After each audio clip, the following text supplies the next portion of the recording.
Les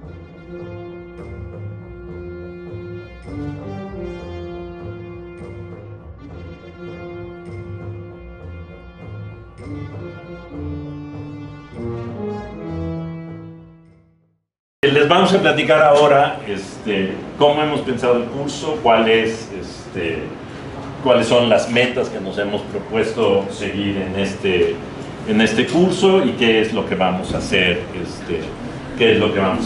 ¿No? El curso se llama Aplicaciones de Inteligencia Artificial para Humanidades.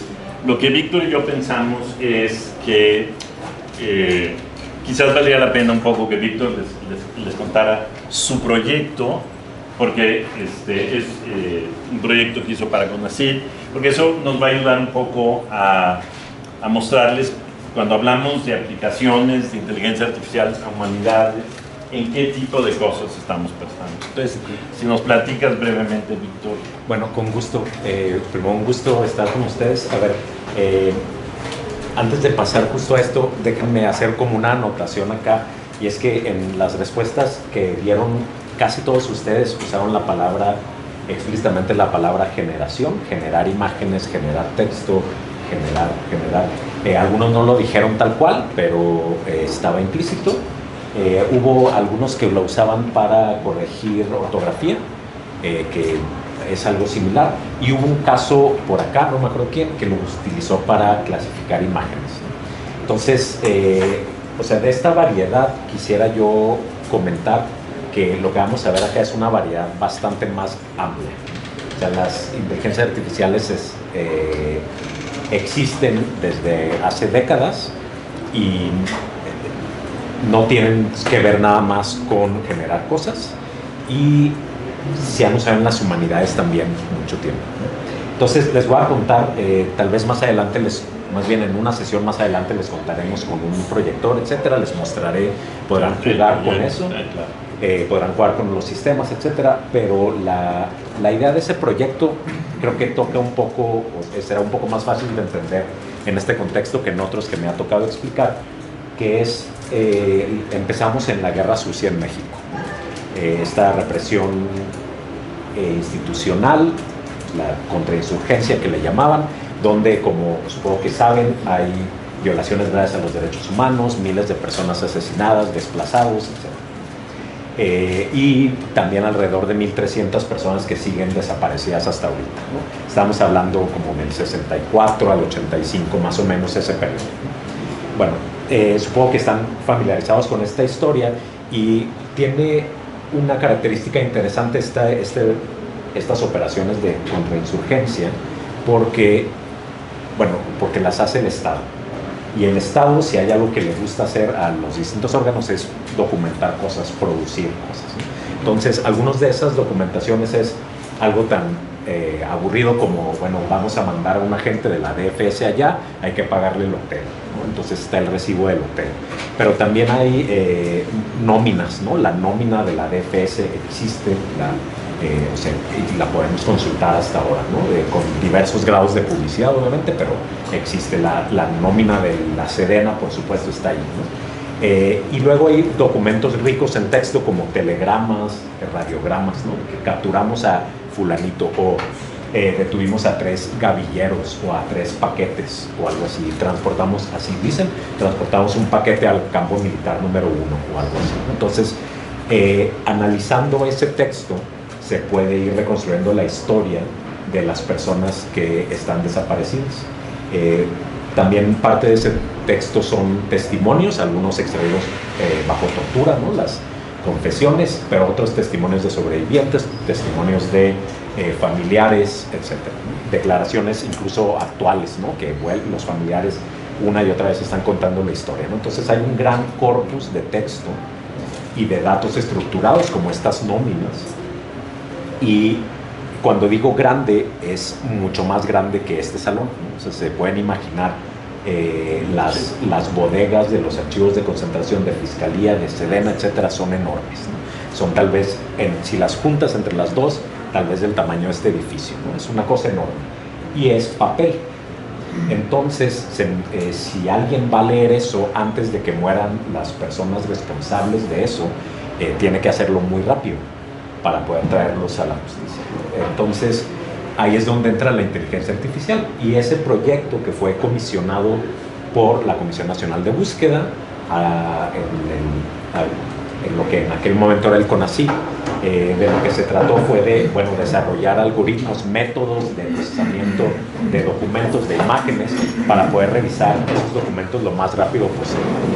Y ahí es donde entra la inteligencia artificial de formas un poquito menos,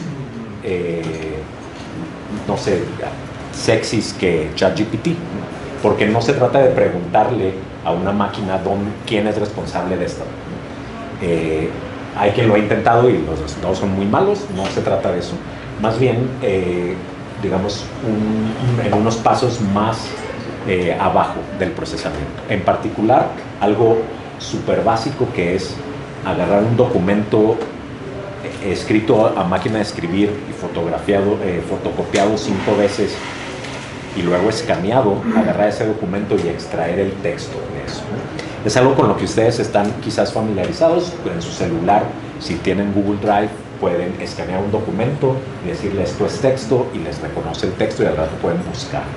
Eso en una bodega de documentos ya es una gran ayuda, ¿no? O sea, poder hacer control F, poner el nombre de una persona y ver qué miles de documentos lo mencionan. Bueno, eso requiere inteligencia artificial. No es inteligencia artificial generativa, es el proceso que se llama OCR, pero hay también redes neuronales artificiales, etc. Ese es un paso. El siguiente paso es extraer, por ejemplo, qué relaciones hay ahí, ¿no? Quién es subordinado de quién, o en un telegrama, un radiograma, quién lo firma o a quién está dirigido, ¿no? Porque si dicen detuvimos a esta persona en este retén y se lo mandan al fulanito de tal, pues fulanito de tal está enterado de violaciones graves a los derechos humanos y es probablemente responsable si es el superior jerárquico, ¿no? Entonces, ese tipo de cosas lo puede hacer la máquina, y ahí sí se parece un poco más a lo que algunos mencionaron de procesar documentos, ¿no? O sea, si tú agarras y metes tu corpus de documentos a ciertas máquinas, le puedes ahora sí hacer preguntas sobre ese corpus, ¿no? Del estilo de, a ver, ¿quiénes son los responsables o quiénes son los superiores jerárquicos? ¿Qué personas aparecen acá como superiores jerárquicos? ¿O qué lugares aparecen como lugares de detención, etcétera, ¿no? Y entonces, solo ya para terminar, este sistema se transfirió a Comisión Nacional de Búsqueda de Personas, y ellos lo siguen usando de mayor o menor grado para organizar esos documentos e intentar solucionar esos casos. Y entre las cosas que se pueden hacer es eso de ver lugares de detención. Hay lugares de detención oficiales, ¿no? Que los separos de aquí y de allá, el campo militar número 1, etcétera, pero también hay cientos de lugares de detención clandestinas usadas por el ejército y la DFS, que ahí los podemos ver y podemos ir a buscarlos, ¿no? O la Comisión Nacional de Búsqueda puede ir a buscarlos, y cuando llega a uno de esos lugares puede buscar en ese corpus rápidamente a ver qué sabemos de este lugar, y entonces pasarle a la gente de campo y decirle, a ver, busca una habitación así o asá, y literalmente con un pico cava ahí, y lo han hecho, ¿no? Usando esos documentos. O si van a entrevistar a un familiar o a un posible testigo de algo, saber qué le podemos preguntar, ¿no? Porque obviamente, si nadie de Comisión Nacional de Búsqueda ni de los académicos que estudia eso tiene todos los 1300 casos en la cabeza y sabe exactamente todo. Ya no digamos los MPs que se supone que están haciendo eso, ¿no? Entonces la idea es, cuando llega alguien a entrevistar al familiar de fulanito, qué es fulanito, en dónde estuvo, etcétera, y entonces con esa información se puede preparar la entrevista. Entonces todos esos son usos de la inteligencia artificial que no son generativos, que tienen que ver con las humanidades, las ciencias sociales, etcétera. Y como esas cosas les iremos platicando a lo largo del semestre, otras aplicaciones, sí algunas generativas, pero la mayoría de ellas, al menos, sí creo que la mayoría de ellas de análisis de sus insumos de trabajo, ¿no? O sea, cada una de sus disciplinas tienen insumos que tienen que procesar de alguna forma, y algunas de esos procesamientos los puede hacer la máquina, pues. Exacto. Entonces, como lo ha dicho muy bien Víctor, lo que queremos es mostrarles cómo se aplica la inteligencia inteligencia artificial a nuestras áreas, ¿no? A todas nuestras áreas, tanto las generativas como las no generativas, ¿no? Entonces, ¿cómo hemos pensado el curso? Porque la idea, por supuesto, es que ustedes usen las inteligencias artificiales. O sea, que a lo largo del curso no solo conozcan cuáles son, cómo se aplican, etcétera, sino que ustedes puedan hacer uso de esas inteligencias artificiales para proyectos específicos. Aquí los pedagogos me van a tener que ayudar un poco porque como que no conozco qué tipo de cosas pueden hacer ustedes específicamente, ¿no? Pero será parte de la riqueza del curso, sobre todo porque van a ver que muchas de las inteligencias artificiales, y además todo el planteamiento del curso, tienen que ver con la generación de un corpus, un archivo, y luego poder usar ese corpus y ese archivo para investigarlo, ya sea que ese corpus o ese archivo sea de imágenes, sea de video, sea de audio, sea de texto, ¿no? Por supuesto, lo más común es texto, porque es a partir de lo cual se genera más texto, pero es muy interesante el uso de las inteligencias artificiales, por ejemplo, para los sonidos, si la gente que trabaja con cuestiones sonoras o entrevistas o cosas por el estilo es muy valioso, en fin, ¿no? Y entonces, nuestra idea es que la orientación sea práctica, es decir, que no va a ser una exposición teórica de cómo funciona la inteligencia artificial y cómo la inteligencia artificial hace las cosas. Obviamente vamos a dedicar un momento para explicar qué quiere decir una red neuronal y qué quiere decir un transformer y estas palabras que están ya en boca de todo el mundo y que quién sabe qué significan, ¿no? Pero nos vamos a centrar más en su aplicación. Entonces, el curso está dividido fundamentalmente en 3 partes. En la primera parte vamos a ver lo que tiene que ver directamente con el marco conceptual con el que queremos desarrollar el curso. Hay muchas maneras de ver la inteligencia artificial, es decir, se puede ver como una herramienta, se puede ver como la forma en que el imperio va a conquistar nuevamente el mundo, es decir, podemos ver la inteligencia artificial de muchas maneras. Aquí la vamos a ver como una tecnología cultural. Es decir, y la idea, y a eso vamos a dedicar la próxima sesión, la idea de que sea una tecnología cultural tiene al menos, vamos a decir, 2 aspectos principales que me interesaría que tomáramos en cuenta. La primera es que para producirse la inteligencia artificial requerimos absorber la cultura. O sea, no funciona sin nuestra cultura. Para que ChatGPT, para que el proyecto en el que trabajó Víctor funcione, necesitamos los archivos, ¿no? Necesitamos toda la web, necesitamos toda la producción textual digitalizada que esté, etc., ¿no? Entonces, ese es un aspecto interesante por el cual, al igual que una biblioteca, al igual que la propia Wikipedia, etc., la inteligencia artificial es, en ese sentido, una tecnología cultural. Pero hay otro elemento interesante también en la manera en que la inteligencia artificial es una herramienta cultural, y es que no solo absorbe, gestiona la cultura, sino que además la representa. Es decir, cuando ustedes le piden un texto a la inteligencia artificial, ese texto es resultado de haber procesado estas grandes cantidades de información, de representación cultural, y entonces el texto, de hecho, toda producción, toda generación de la inteligencia artificial es un producto cultural que debería de ser, por lo menos es lo que algunos teóricos empiezan a hacer, ya estudiada como obra, por ejemplo, como obra textual o como obra gráfica con sus características específicas, es decir, el estudio literario de las obras de inteligencia artificial o el estudio gráfico, el estudio sonoro de las obras de inteligencia. Aquí la clase de análisis. No. Análisis. No es. ¿Sí? Sí, es análisis. Sí, es análisis de historia. Investigación histórica. Histórica, sí. Sí, es aquí. Sí, es aquí. Es sobre la aplicación de la inteligencia artificial a los humanos. Es aquí. Tendrías que jalarte una silla y llevar. Así. ¿Sí? Ok. Perfecto. Y entonces, ¿cómo se llama? Entonces, en ese otro sentido es cultural. Ahora, hay un nuevo sentido, estoy leyendo un libro que acaba de salir, que me parece también muy interesante, que lo que dice es la inteligencia artificial es productora de sentido. O sea, y no necesita haber intervención humana previa para que los textos que hace la inteligencia artificial tengan sentido, y entonces eso abre una nueva puerta de investigación a lo que es la inteligencia artificial, ¿no? Es decir, ¿por qué? Porque, digamos, hasta ahora se ha pensado que los únicos que hacen sentido son los seres humanos, ¿no? O los animales vivos.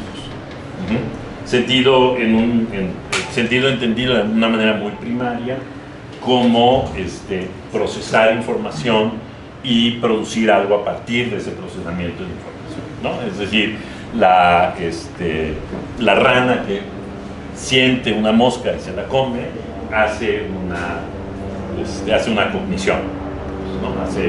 Le da sentido a.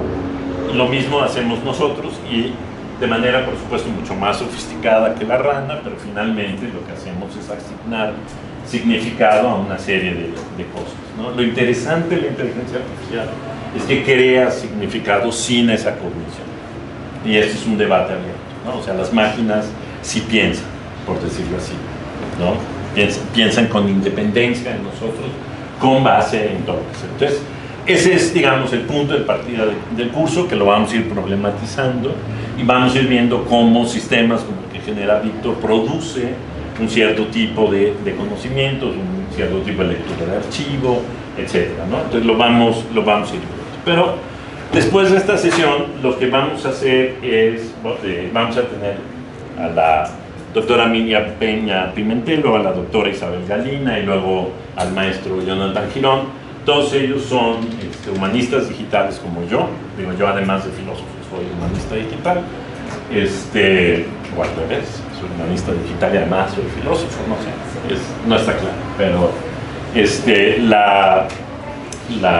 la idea general para trabajar con ellos es que ellos nos van a venir a hablar de ontologías.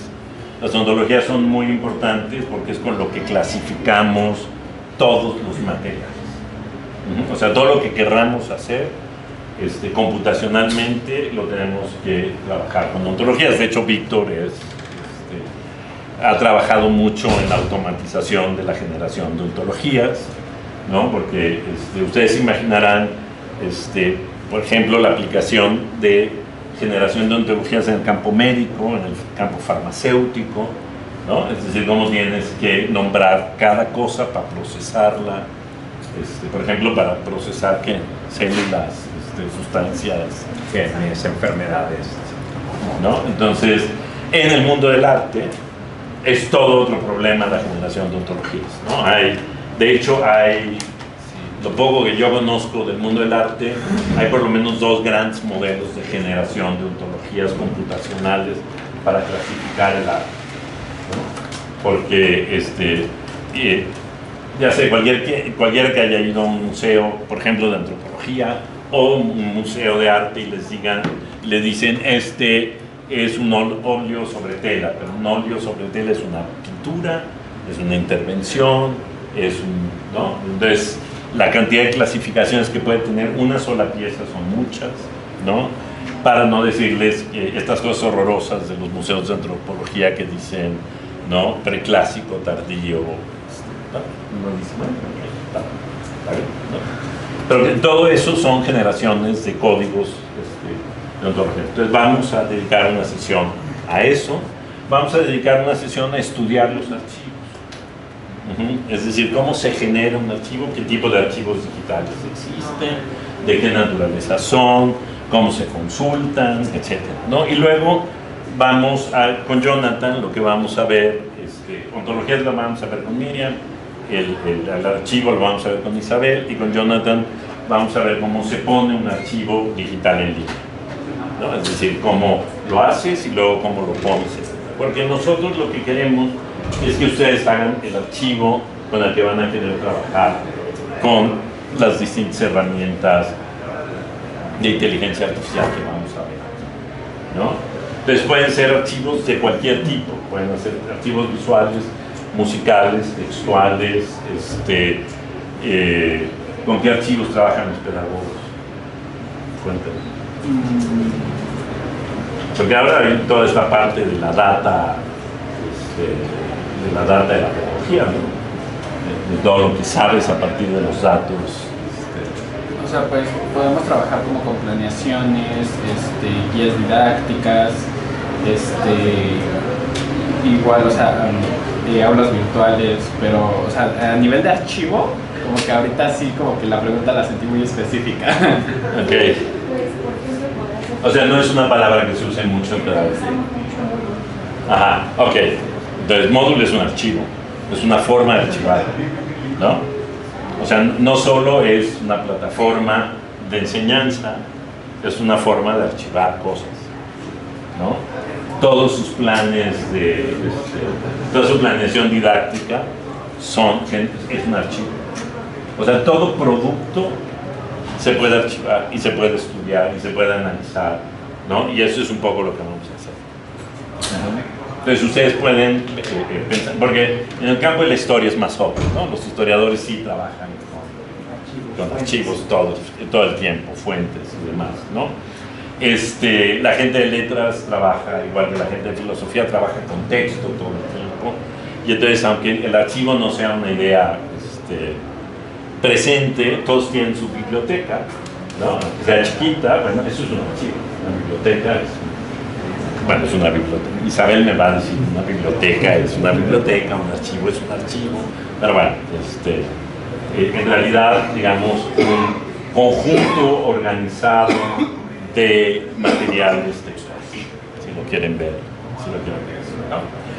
Y luego, digamos, a partir de la segunda parte, vamos a empezar a ver herramientas para trabajar con el archivo. ¿Sí? Okay. Sí, ya sé que tenemos auditorio allá afuera y me da mucha pena. Si quieren, tratamos de hacerles lugar aquí adentro, pero yo ya pedí ya Miguel Zapata, que es el coordinador de filosofía, me dijo que iba a pedir un salón mejor para nosotros, entonces espero que para la próxima semana lo tengamos. Bueno, entonces la segunda parte va a, digamos, y esta primera parte, yo lo que les pediría a lo largo de esta primera parte es que pensaran ustedes sobre qué objetos les gustaría a ustedes hacer un proyecto. Lo quieren hacer sobre, o sea, pueden ser desde imágenes de estudiantes en un aula, ¿no? Es decir, imágenes de alumnos de la Facultad de Filosofía y Letras a lo largo de los años, no sé cuántas podamos obtener, pero podemos tenerlas para ver si ha cambiado, por ejemplo, el tipo de vestimenta o la forma en que, ¿no? En fin, puede ser desde eso, pueden ser archivos de audio, pueden ser archivos de video, pueden ser cualquier tipo de archivo. O sea, lo ideal es que ustedes piensen en este primer mes como en qué les gustaría trabajar. Puede ser algo que ya existe, es decir, ustedes podrían decir, yo quisiera hacer un proyecto con los programas de estudio que hay de las materias de investigación, no sé, una materia de historia, cualquier materia de historia. ¿Historiografía? De historiografía, por ejemplo, ¿no? Yo quiero hacer un proyecto con los programas de historiografía. Yo quiero hacer un proyecto, los de pedagogía. Psicología de la educación. Sobre Pero, o sea, se me ocurre también como con un libro de texto de educación primaria. Por ejemplo, hacer un archivo de los libros de texto, que además creo que ya todos están digitalizados, entonces ya eso lo puedes trabajar sin ningún problema. Entonces, por ejemplo, en historia, discursos, por ejemplo, ¿no? Discursos de la Cámara de Diputados, por decir, ¿no? O de otro tipo, ¿no? ¿Sí me entienden? Entonces, un poco les voy a pedir que le echen imaginación a ver qué es lo que los atrae, les llama. Puede ser alta literatura, puede no ser alta literatura, ¿no? En algunos casos, a lo mejor ustedes van a tener que digitalizar, en otros, por ejemplo, si trabajan con los textos de primaria, ¿no? Su problema va a ser más bien extraerlos, ordenarlos, ponerlos disponibles, etc., ¿no?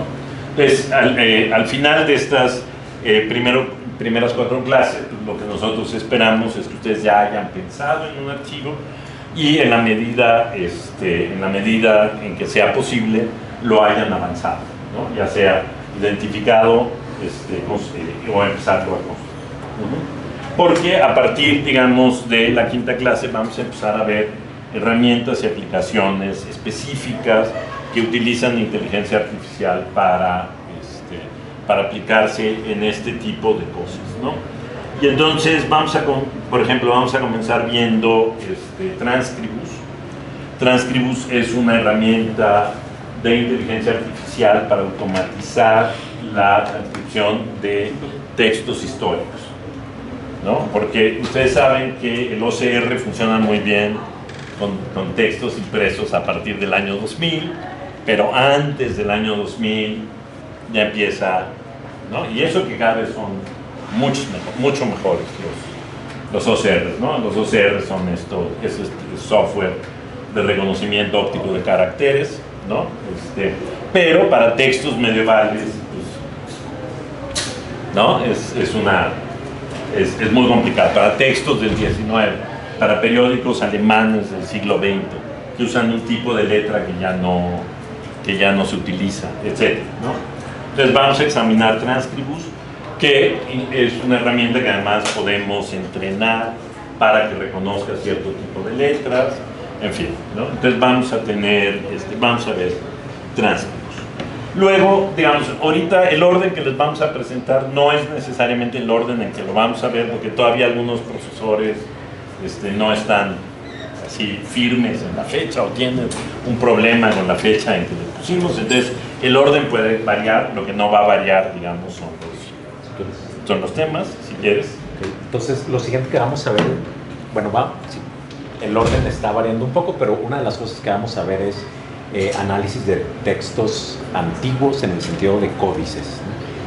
No tanto de códices prehispánicos, aunque estamos buscando a ver si alguien nos habla un poco de eso, pero más de códices medievales, ¿no? De estos textos que tienen texto manuscrito e ilustraciones en los márgenes. Entonces hay personas que han trabajado en clasificación, procesamiento de... Porque se encuentran en archive.org, ¿no? Ese tipo de textos, algunos son medievales, ¿no? Sí, en Archive hay algunos, hay bibliotecas enormes de textos medievales escaneados y bueno, se puede hacer algo de análisis. Ese es interesante porque es tanto de imagen como de texto, ¿no? Vamos a ver también algo específico de bibliotecas.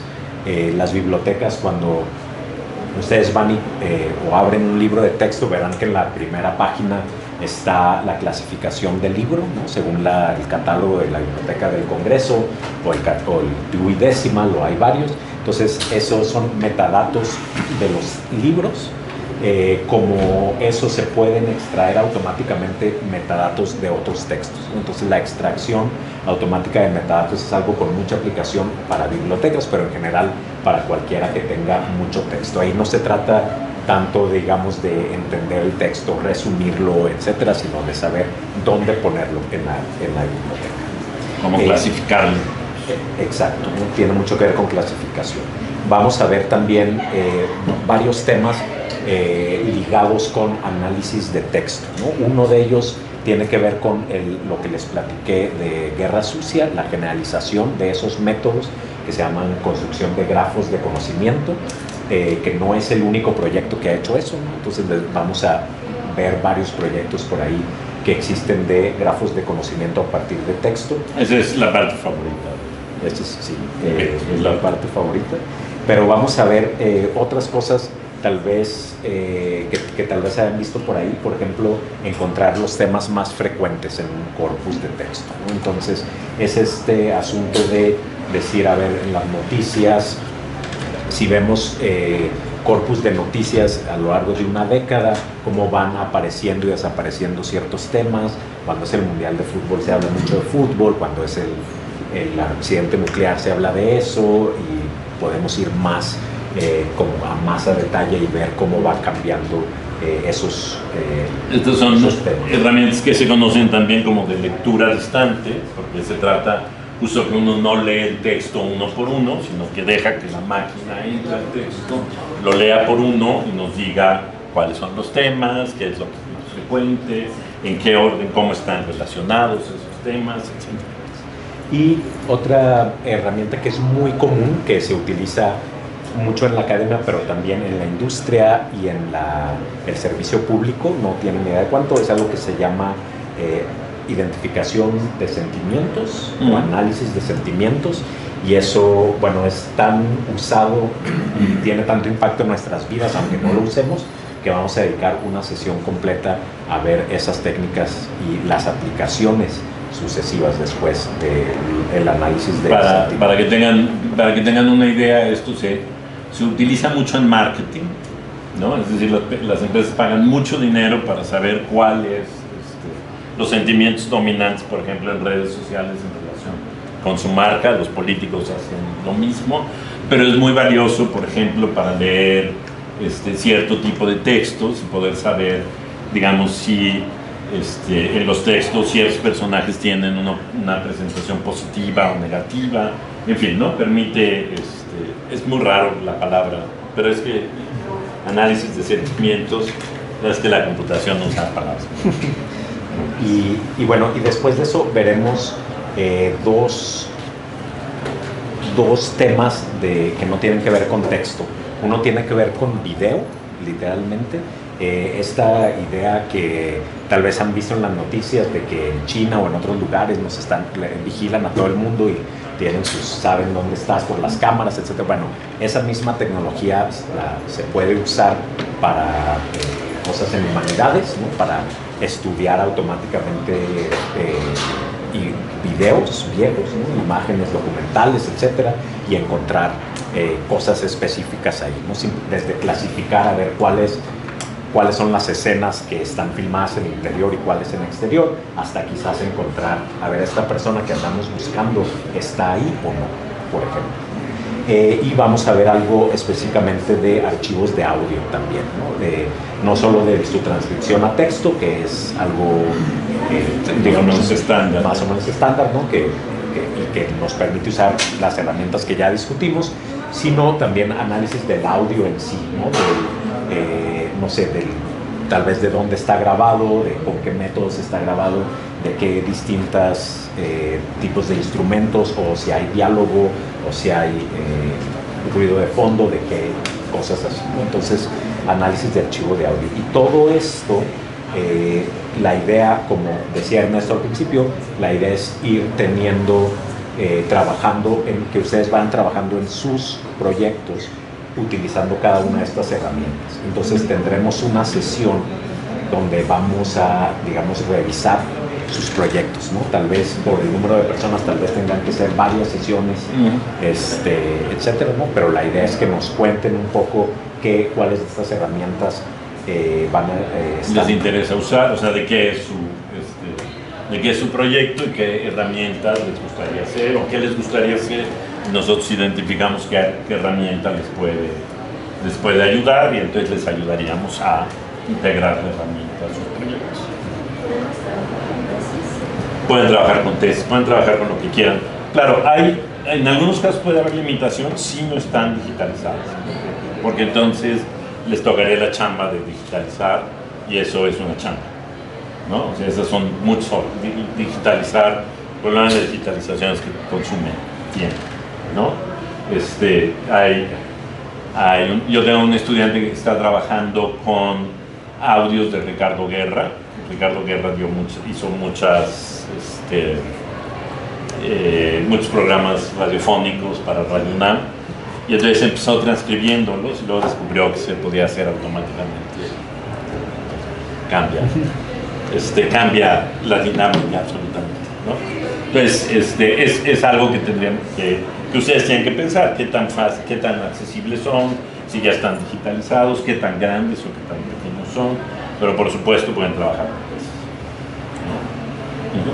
Ok, y bueno, algo que es importante tal vez decir es cómo vamos a evaluar todo esto, que justamente, bueno, tienen que venir a clase, eso sería. Exacto, o sea, tienen que tener el 80% de asistencias, ¿no?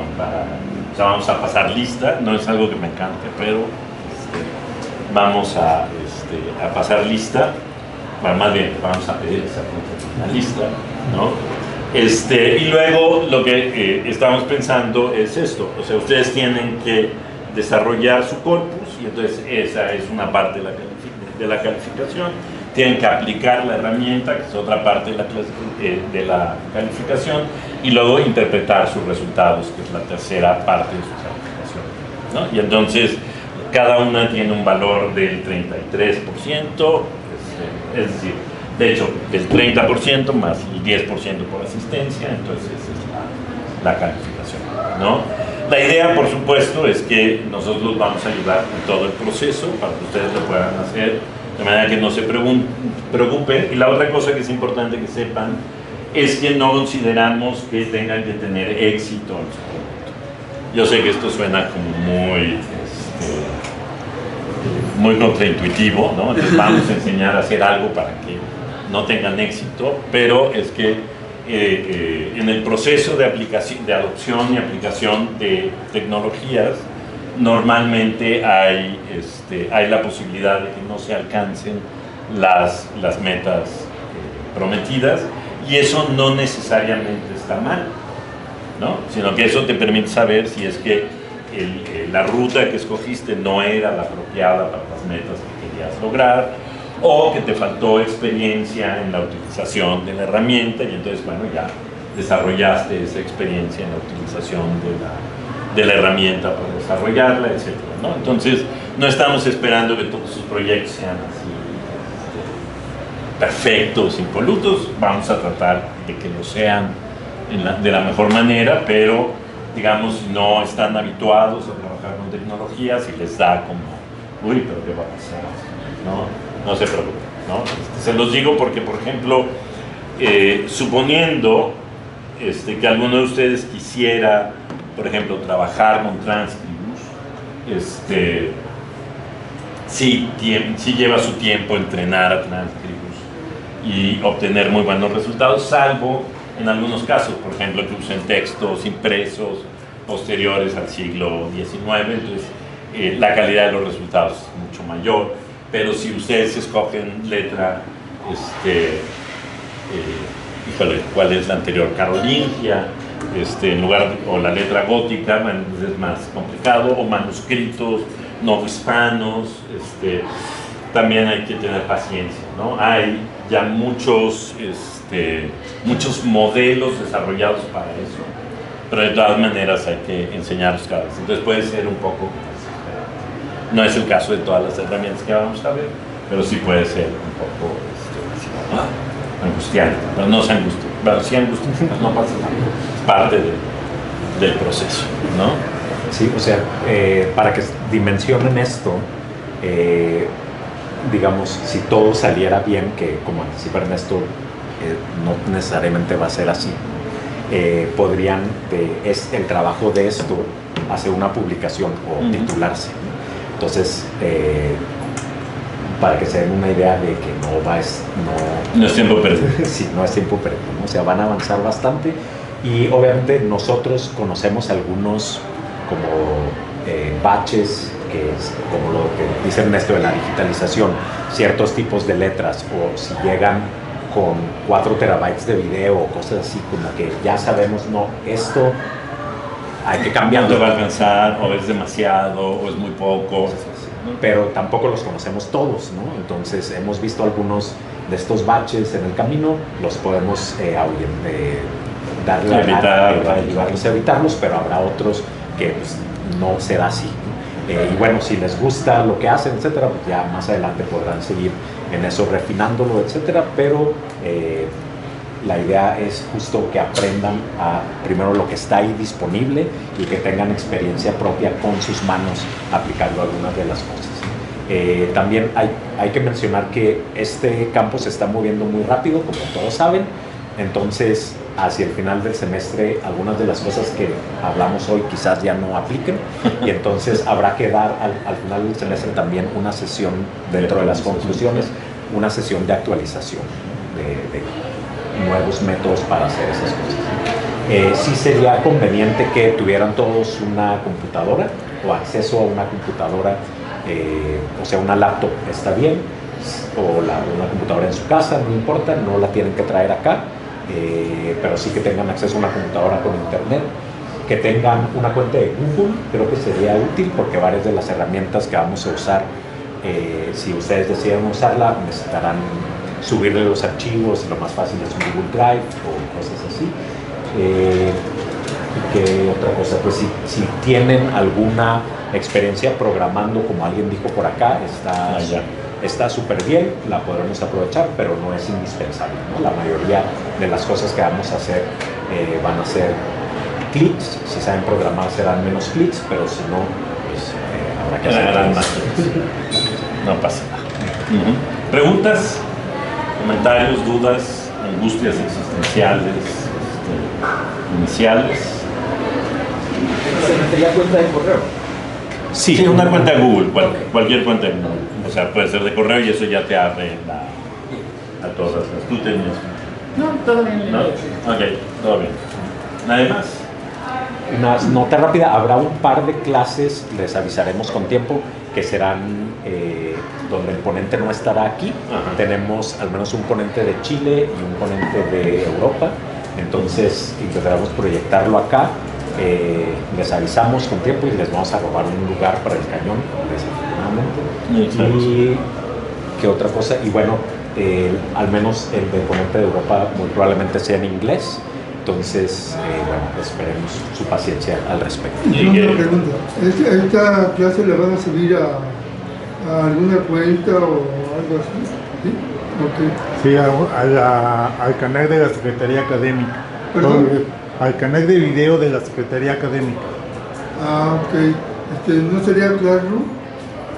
No sé. Sí hay un Classroom, lo cual es qué bueno que lo mencionas, porque yo ya me había clavado en todo para ya hay varios de ustedes que están ahí, pero ahora les doy el Classroom. El código del Classroom es todas son minúsculas, es P4ALZ7XD. ¿Se entiende, no? La P es minúscula. P4ALZ7XD es el Clash. Ahí ya hay material para la próxima sesión que si ustedes quieren revisar adelante, no es estrictamente necesario revisarlo, pero si quieren saber de dónde salen algunas de las ideas, pues ahí están. Son 2 videos de YouTube con 2 de los proponentes de la inteligencia artificial como cosa cultural. Una es Alison Gopnik, que es una psicóloga norteamericana, el otro es Ted Underwood, que es un humanista digital, creo que ella está en Berkeley y él está en Illinois, y ambos son ideas muy interesantes acerca de inteligencia artificial, y le subí un artículo, ese ya es más como para filósofos y algunos se interesa, que es la inteligencia artificial como tecnología epistémica, que también puede ser de algún interés. Es lo que vamos a revisar la próxima clase, y conforme vayamos acercándonos a las siguientes sesiones, les voy a ir subiendo el material que pudieran tener que consultar o que se va a usar, o las herramientas que vamos a utilizar en las siguientes sesiones. Sí. Bueno, muy bien. Pues vamos a corrido, lo cual está bien, ¿no? Entonces, confiemos en que sí siga y que nos haga. No, ya había un poquito esperando entrar, ¿no? Entonces vamos a dedicar la siguiente sesión, la siguiente hora de la clase, si no tienen más preguntas, hablar de manera muy general de lo que es inteligencia artificial, porque Víctor dijo la inteligencia artificial existe desde hace mucho. De hecho, las investigaciones sobre la inteligencia artificial datan de los 50. Hay algunos que recorren todavía algunas décadas hacia atrás las primeras investigaciones sobre la inteligencia artificial, pero realmente el término aparece en 1956 en la conferencia de Dortmund, creo que se llama, que una serie de gente que estaba trabajando en el área, digamos, del desarrollo del pensamiento computacional, decide juntarse, son 12 personas que deciden juntarse en un colegio en Dortmund, y entonces en los papeles que hacen para convocar a la conferencia deciden que se llame inteligencia artificial, en buena medida porque lo que quieren es diferenciarse de los que hacen cibernética. La cibernética es un poco anterior a la inteligencia artificial. La cibernética tiene que ver más con el desarrollo de robots, aunque ahora ya es más difícil de distinguir dónde acaba la cibernética y dónde comienza la inteligencia artificial, pero en ese momento lo que querían era distinguirse, ¿no? Ahora, ¿esto qué quiere decir? Que la inteligencia artificial tiene más o menos 70 años de existencia, o casi 70 años de existencia, y ha vivido momentos, ¿cómo les llaman? Inviernos y primaveras, ¿no? O sea, inviernos es cuando no hay lana, primaveras es cuando tienen mucha lana. Ahorita estamos viviendo una super primavera, ¿no? Ya casi verano, ¿no? Una cosa, pero eso implica que, digamos, en esta clase vamos a entender inteligencia artificial en un sentido muy amplio. Vamos a tratar de incluir todos los sistemas de desarrollo de inteligencia artificial. Sin embargo, sí va a haber un paradigma dominante, que es el de las redes neuronales, el de los transformers. ¿Qué otra cosa añadirías tú? Pues bueno, si me permites, hay una caracterización que es importante aquí de qué es lo que un sistema requiere para hacer inteligencia artificial, que tal vez es un poco opaco cuando usamos nada más ChatGPT. Ya Ernesto mencionó la palabra entrenar. Entonces, los sistemas de inteligencia artificial, podríamos tener una clase completa para tratar de definirlos, un semestre completo, pero un ingrediente importante es la capacidad de adaptarse. O sea, eso es como lo que lo distingue de otros sistemas, ¿no? O sea, hay muchos programas de computadora. Ustedes abren su Word, abrían su Word hace 3 años y hacía exactamente para lo que lo habían programado y nada más, ¿no? Y había un humano en alguna parte en Estados Unidos que te podía decir cómo iba a reaccionar el Word si tú hacías esto o aquello. Cómo se iban a desconfigurar las figuras si tú le agregabas unas negritas. Hay alguien que lo sabe, ¿no? En teoría, ¿no? La inteligencia que lo programó, generó la instrucción. Sí, y bueno, obviamente sistemas tan grandes como Word son miles de personas los que lo programan, pero para cada una de esas acciones que tú hagas, la reacción se la puede anticipar al menos un humano. Y lo programaron. Es un proceso largo, programar un software, lo programan y luego te lo mandan por CD o lo bajas o lo que sea. Y tal cual lo programaron, así funciona en tu máquina y ya. Eso es algo a lo que estamos acostumbrados, ¿no? Lo mismo si bajas cualquier app, si compras un martillo, ¿no? En la fábrica hacen el martillo, te lo dan y funciona exactamente igual. No hacen nada inesperado. La inteligencia artificial no es así, ¿no? Eso es lo importante. Hay varios paradigmas, es decir, varias formas, varios tipos de fierros detrás de ellos, ¿no? De exactamente cómo funcionan, qué algoritmos, etcétera. Pero lo importante es que no hay nadie que sepa exactamente cómo va a reaccionar un sistema dado. O sea, eso es algo interesante, ¿no? Es algo muy distinto a un martillo, a Word, ¿no? ¿Qué quiere decir eso? Que hubo un proceso que llevó a ChatGPT, lo lanzan al mercado, tú te conectas, le haces una pregunta y no hay ningún otro humano allá afuera que pueda anticipar ni siquiera con el 80 o con el 50% de precisión qué es lo que va a responder ChatGPT, ¿no? Eso es importante. Esa como no predictibilidad es una cosa importante. Y la segunda es que lo que ocurre antes de que la hacen de que pongan ChatGPT en línea. Hay un proceso antes que lleva años, cuesta muchísimo dinero, muchísima agua, muchísimos recursos naturales, que es llevar un sistema que no hace nada, así que no sirve para nada, y durante varios años hay un sistema que conocemos como entrenamiento, hay un proceso, perdón, que conocemos como entrenamiento, que hace que ese sistema se vaya adaptando, ¿no? Ahí la palabra clave es adaptabilidad, ¿no? Al principio el sistema no hace nada y luego se va adaptando para poder hacer algo. Y ya que nosotros decimos sabe, ya que sabe hacer ese algo, entonces sí se lo das a los usuarios, ¿no?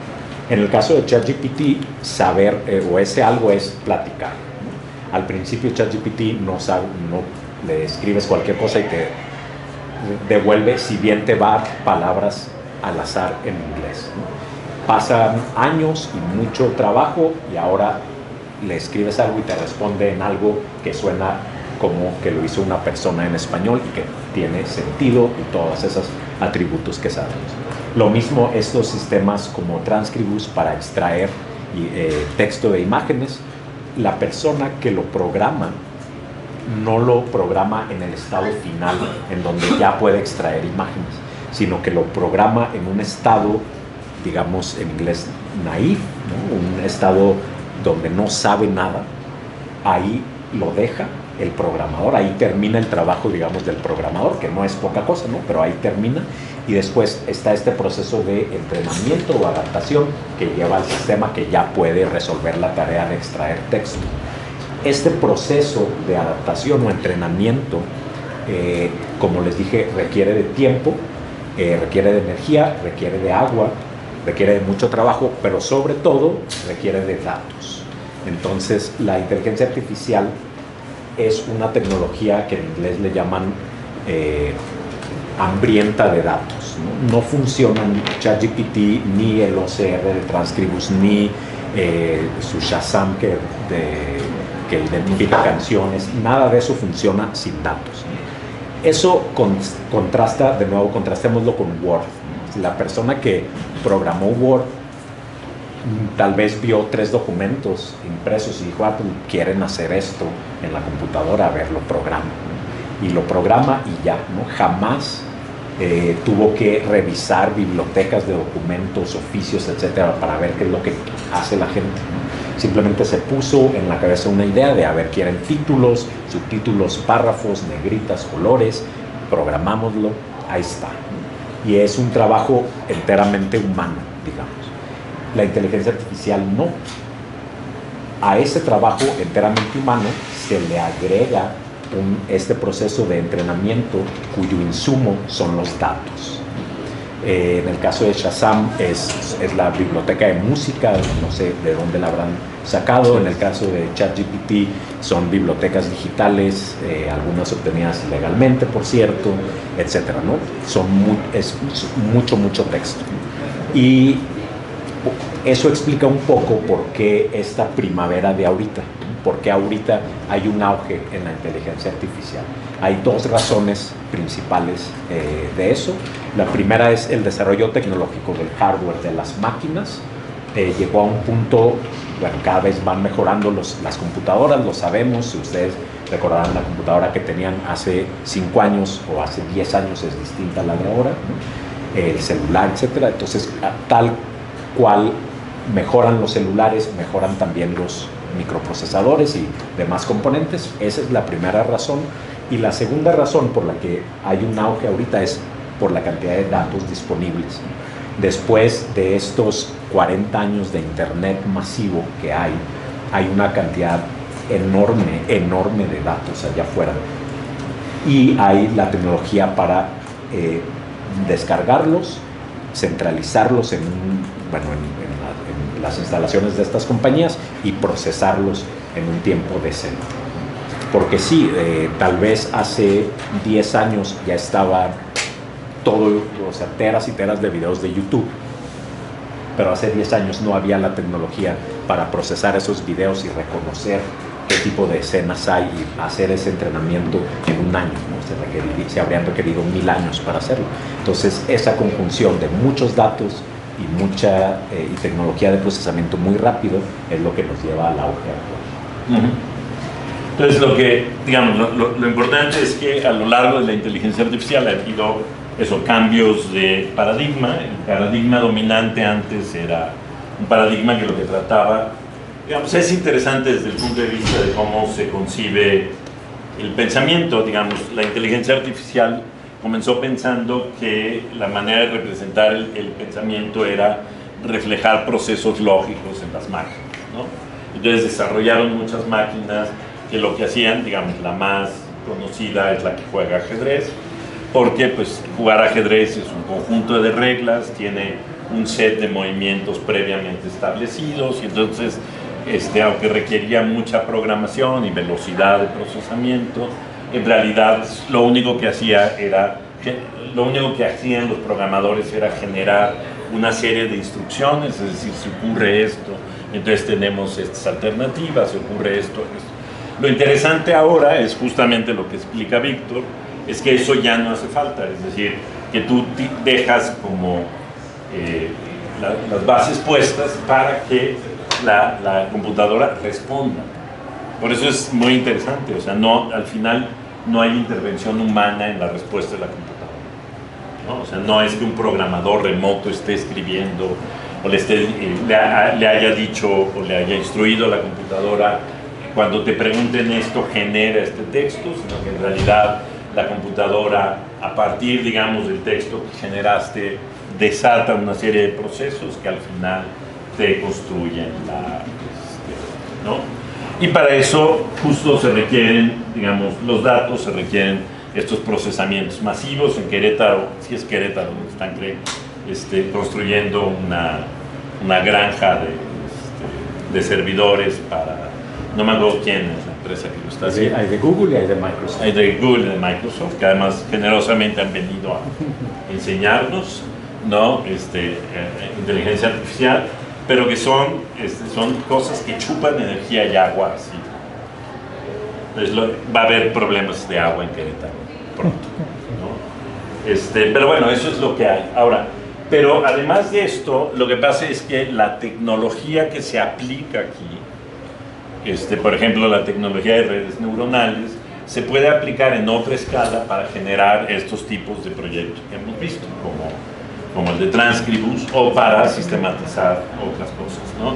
Es decir, mecanismos que le permiten a la máquina aprender a partir de lo que nosotros le ponemos como insumo, ¿no? Y eso es, en ese tipo eso es lo que nosotros vamos a entender como inteligencia artificial. Esta inteligencia artificial que es adaptativa, que no es predecible, ¿no? Esa es la que nos interesa, porque es la que para los humanistas, es muy interesante escucharlos como, fuera de hazme un resumen, fuera de hazme esto, todos los que rebotan ideas, varios dijeron, reboto ideas con la inteligencia artificial, o veo que me dice acerca de un tema, etcétera, ¿no? Quiere decir que la inteligencia artificial puede ser como una especie de interlocutor para nosotros, y lo puede ser justamente porque arroja resultados que no están mediados. Sí, por ejemplo, igual depende como de qué inteligencia artificial utilices para rebotar ideas. Hay algunas que no te dan como una respuesta, te dicen como no te puedo responder esto en específico. Sí, por eso, pero hay, ¿cómo se llaman? Ahorita en el mercado hay no sé qué cantidad de inteligencias artificiales, cada semestre hay una nueva inteligencia artificial que hace una cosa completamente nueva, ¿no? No todos los chats funcionan igual, y una cosa que ha venido pasando con las inteligencias artificiales es que esta falta de predictibilidad los pone también muy nerviosos, ¿no? Porque ya vimos que Borg lo regañaron. ¿Por qué primero? Lo bajaron. Sí, lo bajaron por decir que había genocidio en Palestina. Que había genocidio en Palestina, ¿no? Entonces, esta falta de predictibilidad, que es también, porque es muy, muy interesante, es falta de predictibilidad, pero también las inteligencias artificiales están hechas muy para servirte a ti, ¿no? Y entonces van a contestar más, que eso es un poco por lo que funciona Borg Muy bien, si tú le escribes a Gorky y le dices, háblame mal de la presidenta, te habla mal de la presidenta, o si le dices, háblame bien de la presidenta, habla bien de la presidenta, ¿no? Entonces, no. Y hay temas, pero esta falta de predictibilidad ha hecho que le intenten poner filtros o límites, ¿no? Porque luego las respuestas no son las que esperan, ¿no? Pero hay una gran cantidad de inteligencias artificiales y curiosamente, por ejemplo, a mí me ha servido mucho, Gamma se llama, es una que hace presentación. que hace presentaciones, porque ahora ya no solo le pides tú, hazme una presentación sobre esto, sino le puedes meter un texto largo que tú escribiste diciendo que hace una presentación y lo completa como si fuera un chat, ¿no? Y entonces esa me ha servido mucho porque como hace esquemas y hace cosas así, yo aprendo más con esos esquemas. Entonces a mí me resulta así como, claro, mira aquí, acá, ¿no? Entonces es brutal lo que tenemos, ¿no? Acaban de sacar la versión 5 de ChatGPT, que yo no soy quien para juzgar qué diferencias tiene con la anterior, pero esto va a una velocidad espantosa, ¿no? Pero nosotros vamos a usar partes de esas técnicas para aplicarlas a esto. Un poco el proyecto que les platicaba, ¿qué tecnologías usabas? Bueno, usan redes neuronales para hacer OCR y cosas de transformers también para hacer procesamiento del lenguaje natural. Si quieren, para que estas palabras no les sean completamente extrañas, les intentamos poner un poquito de significado ahorita. A ver, así a grandes rasgos, pues este es también un tema del que podríamos hablar muchísimo tiempo, ¿no? Voy a hacer, bueno, no con Gamma, sino yo mismo, un diagrama, ¿no? De tecnologías de inteligencia artificial. Empecemos por ahí. Entonces, hay una parte aquí adentro, este es un diagrama de Venn. Entonces, allá adentro hay algo que se llama IA simbólica, que es esto que platicaba Ernesto, que ya está desactualizado, donde hay reglas de procesamiento, ¿no? Como si el usuario hace esto, tú respondes de esta forma y de esta otra. En muchas partes ya no se usa, pero por ejemplo los motores de física de sus videojuegos usan todavía esto, ¿no? Hay reglas allá adentro, ¿no? que todavía se usa bastante. Lo que resta de todo esto es lo que se conoce como, bueno, vamos a ponerlo en español, aprendizaje de máquina.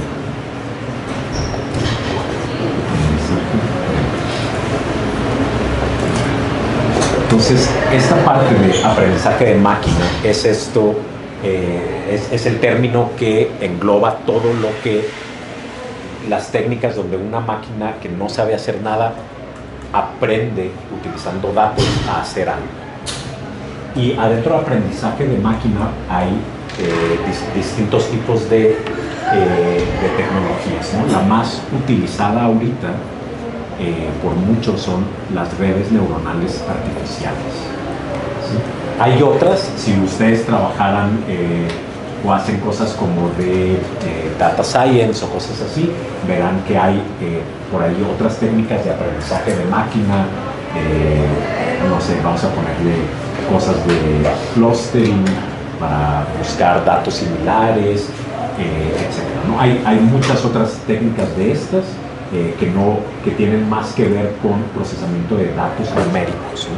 Si ustedes tienen los datos de los clientes de su empresa y quieren saber a quién le pueden sacar más dinero, utilizan alguna de estas técnicas, ¿no? Es lo que hace un data science. Pero las redes neuronales artificiales son la técnica más usada ahorita por muchas razones.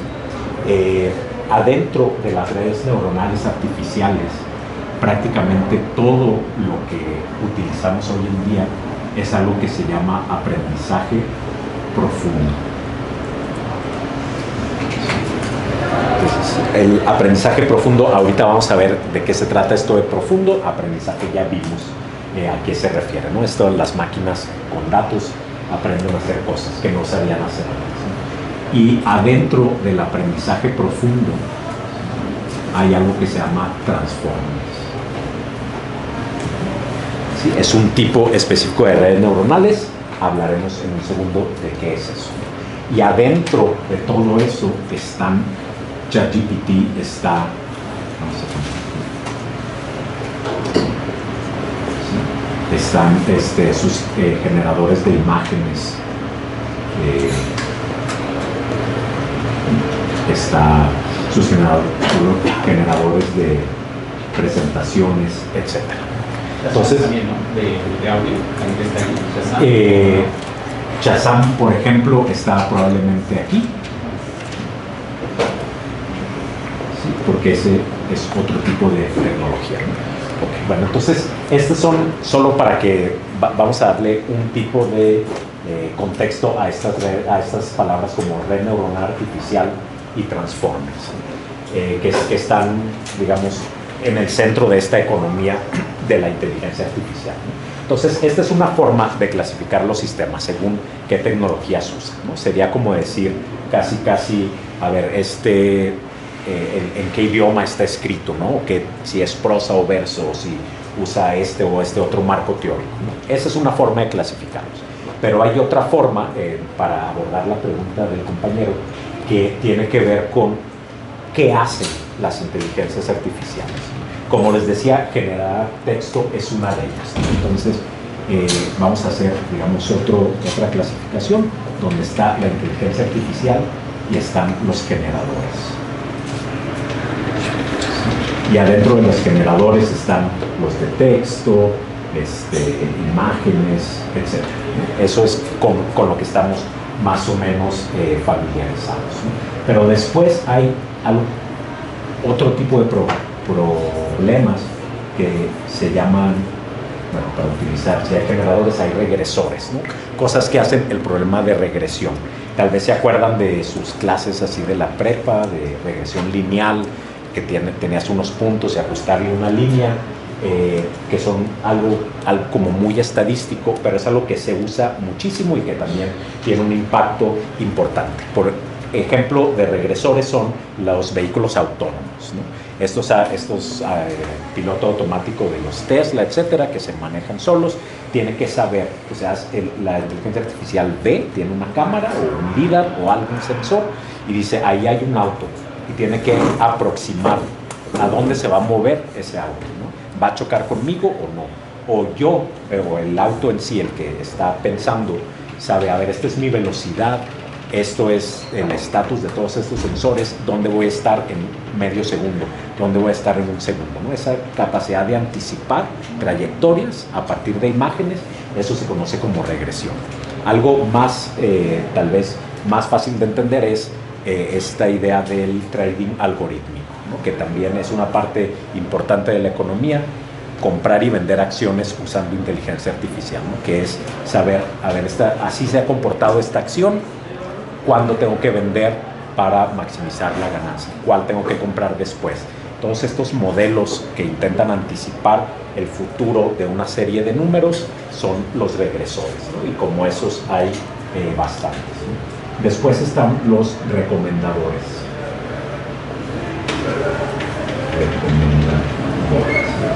Los recomendadores también estamos todos expuestos a esos, son Netflix, ¿no? Tú abres Netflix y te dice, ve esto, ¿no? O abres Spotify y te dice, escucha esto. ¿Ese es el algoritmo? ¿Ese es el algoritmo? Ahorita volvemos a esa palabra, si quieres, ¿no? Los recomendadores son estos sistemas que ven un montón de ejemplos de todo lo que has visto, a qué le has dado like y te dice, esto te va a gustar, ¿no? Y sí, tiene una influencia desproporcionada en la sociedad hoy en día, ¿no? No hay, supongo que no tengo que convencerlos de eso, ¿no? Y si quieres, un poco para comentar lo del algoritmo, o sea, lo que pasa es que le llamamos genéricamente algoritmo, pero las tecnologías que están implicadas atrás son, no son, algoritmo quiere decir instrucción, o sea, un algoritmo es simple y sencillamente una serie de instrucciones, pero en estos modelos ya no son instrucciones humanamente desarrolladas, sino que en realidad lo que hacen es estar revisando no solo qué has visto tú, sino que ha visto las otras gentes que han visto esa misma serie que viste tú y cuál sería la que verían a continuación. Como cuando mágicamente aparece en Facebook o en donde sea algo que ni siquiera ha dicho algo. Exacto. Alguien está pensando. Exacto, porque si buscaste aquí esto, Ajá. entonces lo más probable es que algo parecido va, ¿no? Entonces lo que están tratando todo el tiempo estas empresas es de tratar de saber qué es lo que tú haces en la tele, en todos lados, en la computadora, en la televisión, en el teléfono, porque eso es lo que permite generar estos algoritmos de recomendaciones, ¿no? Es un análisis de tendencias. O sea, se pueden usar, si le preguntas a un estadístico, ¿haz análisis de tendencias? Va a utilizar un regresor, ¿no? Como para saber, no sé, cómo van las encuestas de esto, o las acciones, o cosas, los precios, etc., ¿no? Esos son los regresores, ¿no? Los recomendadores más bien recomiendan, hacen este emparejamiento, matching, ¿no? Dice, esta película va con este usuario, o este usuario va con este otro, ¿no? Porque han visto lo mismo, entonces van juntos. O esta película va con esta otra película, y así sucesivamente. Me imagino que mientras los regresores tienen aplicaciones más financieras, por así decirlo, los recomendadores son los de marketing. Sí, digo, todo lo usan los de marketing, ¿no? Pero sí, usualmente marketing pensamos en esto. Y luego hay hay muchos otros tipos, pero otro de los que vamos a ver ahora, o en este semestre, son los clasificadores, ¿no? Están muy relacionados, ¿no? Si vemos, los fierros se parecen mucho, pero es esta idea de, a ver, tengo este montón de fotografías y quiero saber cuáles son de interiores y cuáles de exteriores, ¿no? Para saber eso, no necesitas, entre comillas, entender la fotografía, ¿no? No necesitas saber, eso es un árbol y los árboles están afuera, o ese es un salón y los salones. No, digo, podrías hacer eso, pero en realidad para clasificar fotos de qué es adentro y qué es afuera, basta con ver la luz, por ejemplo, ¿no? No necesitas algo tan detallado. O para clasificar, es lo que hace Shazam, ¿no? O sea, tú le grabas en Shazam 10 segundos y entonces dice, a ver, esto de aquí lo voy a clasificar como cuál de estas canciones del repertorio, y te dice, es esta. Entonces, estos son como desde el punto de vista de las tareas que hace, ¿no? Y estamos rodeados de esos todo el tiempo, ¿no? Cuando tú cuando tú entras a Google y escribes algo, ¿no? Google agarra tu historial de todo lo que has buscado, de todos los cookies que tienes, etcétera, y te clasifica en un segmento, ¿no? Lo de marketing, y dice, a este cuate le gustan este tipo de cosas y estas otras, y entonces te pone unos anuncios y no otros, ¿no? Entonces es un clasificador, y ese también tiene muchísima influencia en la vida. ¿Había una pregunta? Sí, lo que pasa es que ya van varias veces que se menciona clasificadores. Yo traigo una formación de agrónomo, entonces nosotros decimos identificadores. O sea, en el campo de la botánica no clasificamos, porque eso desde Mendel se hace en base a una nomenclatura de latín, etcétera, etcétera. Identificamos y separamos y colocamos. Entonces, a mí sí creo que es más o menos lo mismo, ¿no? O sea, es la idea de tú sales afuera, o sea, la nomenclatura es distinta. Sé que en botánica clasificar es hacer la taxonomía, identificar es agarrar un objeto y decir esto va aquí en la taxonomía. Entonces, luego viene a la otra parte, los famosos simuladores en Chapingo, por ejemplo, ya a principios de los 90, nosotros se hacían aplicaciones para predecir una incidencia de la roya en la región de la Sierra Norte de Puebla, de un hongo, etcétera, etcétera, etcétera, en función de eso. Ya sean simuladores, era el boom en ese tiempo. Entonces, estos que dices son predictores o simuladores, están aquí adentro, ¿no? Entonces, sí. Ok, bueno. Entonces, esta es otra forma de verlos, ¿no? Y digo, algunos de estos caen en algunas partes de este diagrama, ¿no? Conforme avanza la tecnología, el mercado, etcétera, casi todo está cayendo aquí adentro, ¿no? En aprendizaje profundo, ¿no? Todo esto. Y se han ido moviendo pues las cosas, ¿no? Bien. Ahora, una última cosa que es súper importante y acá es que todas estas, como ya dijimos, tienen este proceso adaptativo, ¿no? Empiezan sin saber hacer nada los combinas con datos y de alguna forma un método de entrenamiento y al final ya hacen algo súper bien. Pero ¿qué es ese algo que hacen? Como decíamos, el ChatGPT chatea contigo. El simulador del hongo o de que dónde va a haber inundaciones, lo que sabe hacer es predecir esto o lo otro, ¿no? ¿Qué acción comprar? Todo eso. Y eso es algo que hay que tener en mente. Ese objetivo, esa que se llama como función objetivo, esa sí la determinan los programadores. ¿Qué quiere decir eso? Que OpenAI, que hizo ChatGPT, dijo, yo quiero hacer un chat, yo quiero hacer algo que pueda chatear conmigo, ¿no? Y el estudiante que hizo, el investigador que hizo el software para predecir las inundaciones, él dijo, yo quiero hacer algo que prediga esto. Y entonces, como que a grandes rasgos, como funciona es que lo dejan, lo echan a correr y luego empieza a escupir predicciones y dice, no, está muy chafa, mal, ¿no? Y lo hiciste mal. Y entonces, es en una especie como un niño, ¿no? Dice, hice esto mal, entonces a ver qué puedo hacer mejor, y así se va mejorando a millones de veces por segundo, ¿no? O sea, a prueba y error va mejorando el algoritmo. Y aquí quiero hacer solo un paréntesis respecto a lo de los recomendadores, ¿no? O sea, como que uno piensa, a ver, Netflix es muy buena onda y lo que quiere es que yo me la pase bien, ¿no? Y Facebook es muy buena onda y lo que quiere es que yo conecte con mis amigos, o Instagram, ¿no? Pues no, o sea, lo que quieren hacer es hacer dinero. Entonces el recomendador no como que balancea y dice, pues sí, quiero que conecte con sus amigos y esté ahí picado todo el tiempo, ¿no? Y esté una hora dándole al Instagram, pero también quiero que le dé clic a los anuncios, ¿no? Entonces lo que te recomienda al final de cuentas no es para hacerte feliz o lo que sea, ¿no? Sino para venderte cosas, ¿no? Entonces esa función objetivo la pone Instagram o Facebook o Netflix, ¿no? Dice, a ver, yo quiero que mis objetivos son que esté al menos media hora al día, por poner algo, en Instagram, y que le dé al menos clic a 2 anuncios al día y que al menos compre una cosa a la semana. ¿Cómo hace eso? Con muchos datos, ¿no? Se recopila el comportamiento de todos nosotros en Instagram, de cuántas veces cliqueamos, y de los anunciantes que dicen, de los 50 que me mandaste de clic a este anuncio, solo uno compró.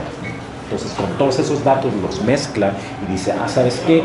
Como que si le pones 4 videos de gatos y luego un anuncio de un auto, como que no está chido, ¿no? Entonces mejor ponle nada más 2 de gatos y luego uno de viajes y luego, bueno, un reel de que alguien fue a Tailandia y luego un anuncio de Booking. Es más probable que le dé clic a eso, ¿vale? Entonces toda esa amalgama de función objetivo, datos y sistema que te recomienda para la función objetivo es lo que coloquialmente hoy en día se conoce como el algoritmo. No, muy bien. Todos estos están, digamos, no reglamentados, pero alguien les pone un límite. Todavía no. Todavía no. Hasta que se vuelvan realmente muy peligrosos. No, ya lo son. No. Pero es que piensa que todas son empresas comerciales y entonces en realidad uno sabe que funcionan así, pero no sabes exactamente qué tienen adentro. O sea, de hecho no hay leyes.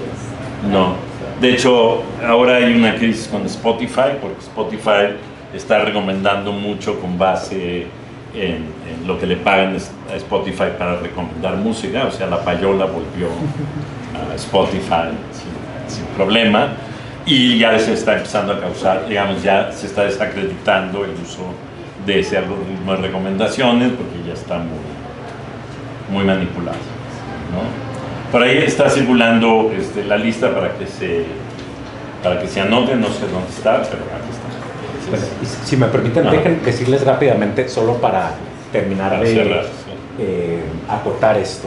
Ya les dije algunas cosas que hacen los sistemas de inteligencia artificial. Solo déjenme aclararles algunas cosas que no hacen los sistemas de inteligencia artificial para delimitar esto mejor, ¿no? Lo primero de ellos es, no son una base de datos, ni son una enciclopedia. Ya sé que todos usamos, o sea, queremos saber cuál es la capital de Lituania y le preguntamos a ChatGPT y nos responde. Eso es cierto, que si le preguntas eso te responde un dato que es cierto, pero ChatGPT no está hecho para eso, ¿no? Me gustaría que eso les quedara muy claro, porque eso que implica que si tú le preguntas ¿qué tengo, este lunar que tengo es peligroso, sí o no? Lo que te va a responder, porque algo te va a responder, ¿no? No tiene nada que ver con la verdad o con lo que esté de acuerdo con cierto corpus o no. ChatGPT está hecho para chatear, ¿sí? No es una base de datos, no es una enciclopedia. Si tienen una pregunta para la que les interesa saber algo cierto o algo que esté en el consenso o algo así, pues no es realmente la herramienta. Y lo peligroso, o la razón por la que les digo eso, porque también les puedo decir, esto no es una enciclopedia, ¿no? Y todos van a decir, pues claro, el plumón no es una enciclopedia, puede escribir toda clase de mentiras ahí, no se los tengo que advertir. El problema es que ChatGPT es tan bueno hablando que te hace sentir que sí sabe lo que está, o que lo que te está diciendo es la verdad. Es como una interacción. Es una cosa que chatea, ¿no? Si a veces te dice la verdad, qué chido, ¿no? Si a veces te consuela cuando te peleaste con tu pareja, qué chido, pero no está programado para ninguna de esas dos cosas, ¿no? Okay. Luego, otra cosa importante es que no hace nada para lo que no están entrenados, o casi nada, ¿no? Es decir, esta función objetivo es súper importante. ChatGPT la hicieron para chatear contigo. Spotify te recomienda cosas para maximizar las ganancias de la empresa y nada más, ¿no? O sea, Spotify no de repente el algoritmo ahí cobra conciencia y dice quiero hacer un mundo mejor y entonces va a recomendar los Beatles a todo el mundo, lo que sea. No, o sea, no es eso. Está programado para hacerle dinero a la empresa y eso es lo que hace, nada más, ¿no? Entonces eso es importante, como que esta idea de que las máquinas de repente tienen sus propios objetivos y cosas así, no es el caso, ¿no? Es cierto que hay cosas que no podemos anticipar, ¿no? Que ChatGPT está hecho para chatear, pero si le pasas tu problema de prepa, de física, lo puede resolver bastante bien, ¿no? Y eso es sorprendente para mucha gente, pero no está programado para eso. Entonces, si eres un físico o eres un ingeniero y vas a construir un puente, no le preguntas a ChatGPT, ¿no? Y es cierto eso de que no puede contestar, que no sabe o que no tiene que dar respuesta y que da la respuesta, bueno, errónea. En general, eso es cierto, ¿no? Se está programado para chatear, ¿no? Entonces, digamos, estrictamente hablando, no sabe nada, ¿no? Claro, los filósofos podrán discutirnos qué quiere decir eso, ¿no? Pero como que no, entonces no tiene una noción de correcto o incorrecto, ¿no? Solo tiene una noción de qué puedo responder para que parezca una interacción humana, y eso lo hace muy bien. Y un ejemplo así muy preciso que todavía ocurre es que si tú le pides una bibliografía sobre un tema específico, inventa los libros. Porque no, o sea, ¿por qué? Porque lo que entiende es que lo que tú quieres es una respuesta de unos libros, no que existan esos libros, nada más que, ¿no? A veces sí existen. Menos los autores. Ajá, menos los autores. Yo uso un ejemplo porque yo le hice la pregunta y dije, quiero que me digas autores que escriban sobre literatura gay en México en 1950. Y ya sabes, son todos los que conocemos, Monsiváis, Villarrubia, Salvador Novo, etcétera, nada más que con libros que no existen. Que sería padrísimo que existieran, pero no se escribieron. Entonces, así funciona. Y bueno, dos cosas que tal vez sobre decir, pero es buena idea para delimitar. Primero, no tienen creencias, ¿no? Ni sentimientos, ni estas cosas. Ya sé que parece que es así en los modelos generativos, pero no es así, ¿no? Por supuesto que tienen sesgos sociales, sesgos epistémicos que trataremos más adelante, ¿no? Pero no tienen una intención. Entonces, sé que es muy bonito decir, es que lo que quiso decir es, o lo que quiere que yo haga es, ¿no? Y nos ayuda a entender las cosas, pero realmente no hay eso. Y por último, sobre todo para los filósofos, hay este razonamiento simbólico al estilo de Russell y Whitehead, donde tienes axiomas y redes de deducción y tienes una maquinita lógica donde metes las proposiciones, le das vuelta a la manivela y salen otras proposiciones y así. Eso tampoco lo tiene. O sea, da el gatazo, parece que puede hacer razonamiento simbólico. Si tú le dices, todas las personas son mortales y Aristóteles es una persona, entonces sí te va a decir, Aristóteles es mortal. Pero si le pones proposiciones más y más complicadas, no tienen que ser muy complicadas, ¿no? Si tú le pones 3, 4 cositas más, esa manivela no la tiene, ¿no? Va a hacer deducciones que no son ciertas y cosas así, ¿no? Eso es importante.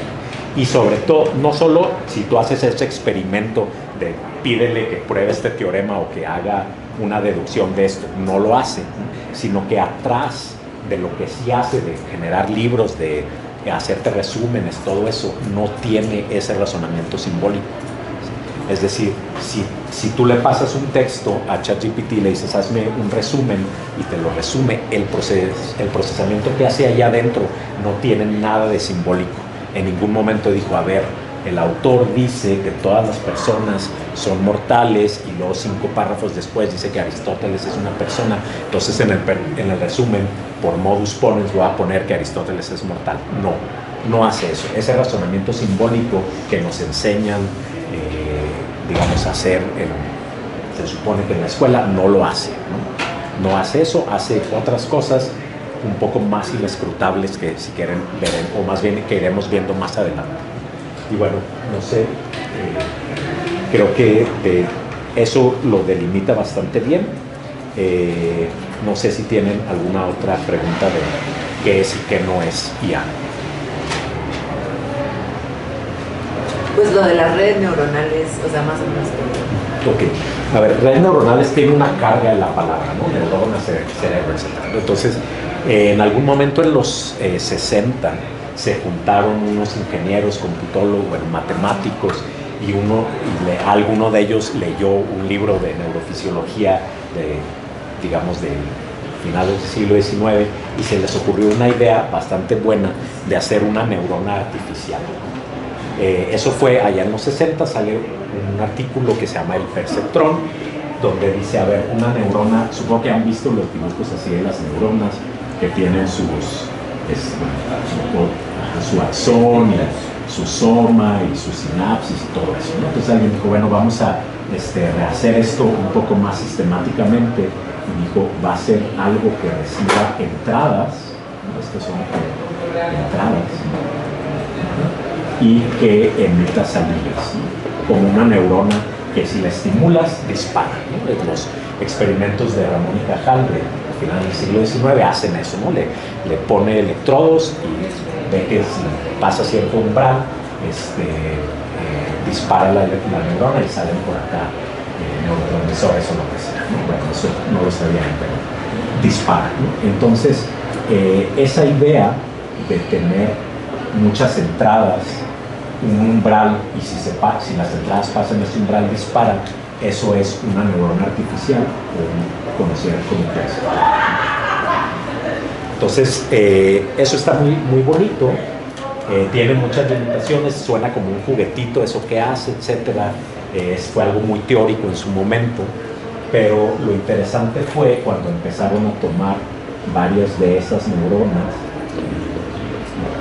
y a ponerlas en capas y a conectarlas con las capas sucesivas, ¿no? Y por supuesto, lo más interesante es cuando esta entrada y esta salida son relevantes para nosotros, ¿no? Por ejemplo, la entrada puede ser una imagen, ¿no?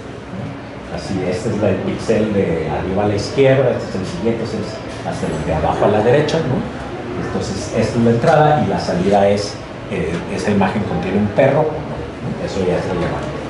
Y lo más interesante es cuando estas capas de salida, bueno, lo que más usamos ahora es cuando estas capas de salida generan lo mismo que la entrada. Entonces tú le pones de entrada texto, ya veremos cómo, ¿no? Le codificas aquí texto y va escupiendo texto acá, ¿no? Cada una de estas bolitas hace esto, ¿no?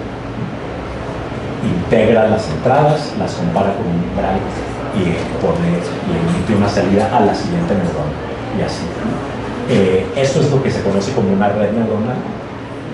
Hoy en día, algo como ChatGPT, bueno, las versiones libres que conocemos de ChatGPT, por ejemplo, tienen del orden como de 20.000 millones de neuronas, más o menos. Entonces son muy grandes.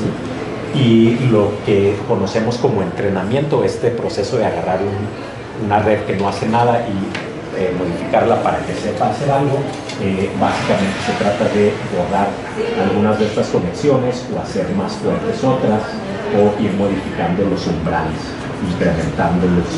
Entonces ese proceso de entrenamiento es ir como que realambrando esta red de cierta forma para que pueda chatear con nosotros o generar una imagen a partir de un texto. Este puede ser texto y esta imagen, y aquí tú le pones una imagen de Trump, no sé, comiendo en la Plaza Roja, y acá te lo pongo. Y es una pregunta que te hago yo. A veces cada neurona se corresponde a un chip, ¿no? No tanto así, ¿Sí? No tanto así, más bien, bueno, también que es un chip es otra cosa, ¿no? Pero lo que conocemos como chip, un circuito integrado, es como este tamaño. En realidad allá adentro tiene, no sé, del orden de también miles de millones de unidades de procesamiento muy pequeñas, que están hechas de 4 o 5 transistores, y cada una de esas se corresponde. Entonces, digamos, cuando tú dices, quiero correr o sea, cuando tú lanzas en tu celular tu herramienta de IA para clasificar imágenes o lo que sea, que lo traen ya todos los Samsung o los Apple, lo que hace es que agarra esta red neuronal que está guardada por ahí en la memoria, o bajo en el app, lo que sea, agarra y lo transfiere casi uno a uno a un chipcito que tienen allá adentro, que están hechos específicamente para eso. Y esos chips, bueno, la empresa que hace esos chips es la más valiosa del mercado ahorita, ¿no? Es una revolución. Muy bien, preguntas, dudas. Bueno, si no, nos vamos a quedar hasta aquí. Ya todos se pusieron en la lista. Bueno, no sabemos, ya pedí el salón, no sabemos en qué salón nos vamos a encontrar la próxima semana. Lo va a poner en el Classroom en cuanto sepa, pero pues ahí nos vemos, ¿no? Cualquier cosa, cualquier pregunta a través del Classroom, y si no, bueno, nos vemos por ahí, ¿no? Al contrario, gracias a ustedes.